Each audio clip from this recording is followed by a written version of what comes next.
나이가 들고 중년에 접어들면서 내가 살아온 인생이 내 얼굴에 드러납니다. 까맣게 그을린 사람도 있고 뽀얀 사람도 있고 주름이 많은 사람도 있지요. 그런데 한껏 멋지게 꾸미고 왔어도 천박해 보이는 사람이 있는가 하면 수수한 옷차림에 가만히 있어도 우아하고 기품이 있어 보이는 사람이 있습니다. 아, 저 사람은 정말 멋지게 늙은 사람이야. 저 사람은 가만히 있어도 귀티가 나. 이런 사람 곁에는 사람이 몰리고 함께하는 시간이 참 즐겁습니다. 그리고 나도 저렇게 나이 들고 싶다는 생각이 듭니다. 그럼 이렇게 우아하고 기품 있는 사람은 어떤 특징을 가지고 있을까요? 이런 사람들은 먼저 겉모습이 말끔하고 깨끗합니다. 겉모습이 중요하지 않다고 생각하는 사람들이 있습니다. 그렇다고 굳이 비싸고 화려한 옷을 걸치고 화장을 하라는 것이 아닙니다. 멋지게 나이든 사람은 친구를 만나 차를 마실 때에도 늘 똑같은 등산복을 입는다거나 옷이 편하다는 이유로 얼룩이 묻은 옷을 계속 입고 다니지 않습니다.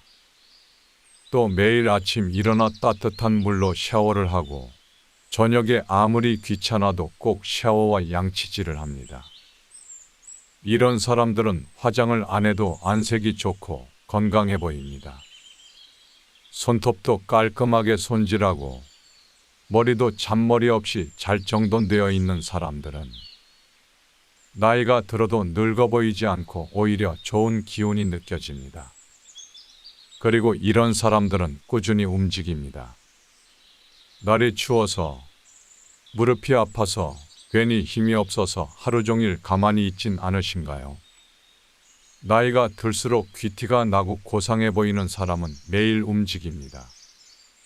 좋아하는 책을 읽거나, 산책을 하거나, 기타나 피아노 같은 악기를 배우기도 하고, 춤을 배우기도 합니다. 굳이 대단한 무언가를 하지 않아도 작은 목표를 세우고 그것을 위해 노력하는 사람이 멋진 사람입니다. 이런 사람들은 무기력하거나 우울해하지 않고 힘들어도 긍정적인 마인드를 가지고 있습니다. 보통 나이를 물어보면 나이보다 훨씬 어려 보이는 경우가 많지요.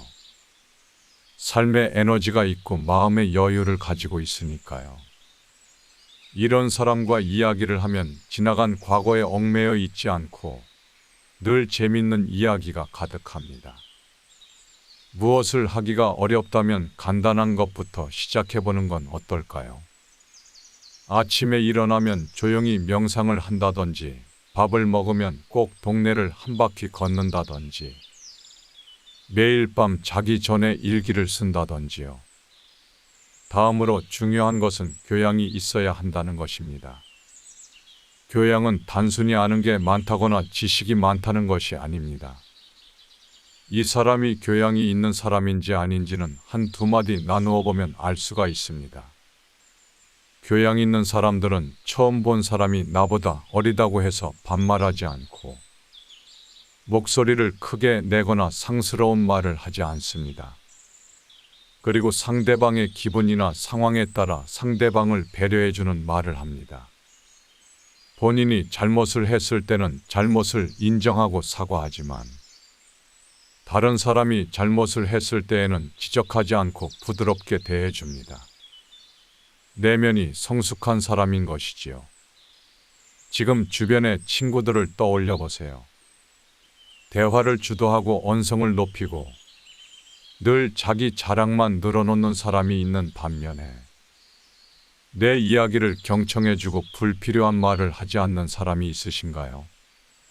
이런 사람들을 늘 곁에 두고 오래오래 같이 지내야 합니다.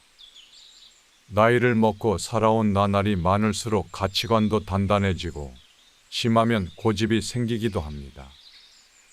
그리고 그런 나를 온전히 스스로 책임져야만 합니다. 늦었다고 생각할 때가 가장 빠르다는 말이 있지요. 우리는 얼마든지 달라질 수 있습니다. 저도 다시 한번 저희 하루를 돌아봐야겠습니다. 여러분이 생각하는 멋지게 나이 든 모습은 어떤 모습인지 댓글 달아주세요. 그럼 여러분 모두 건강하고 행복한 하루 되시길 바라겠습니다.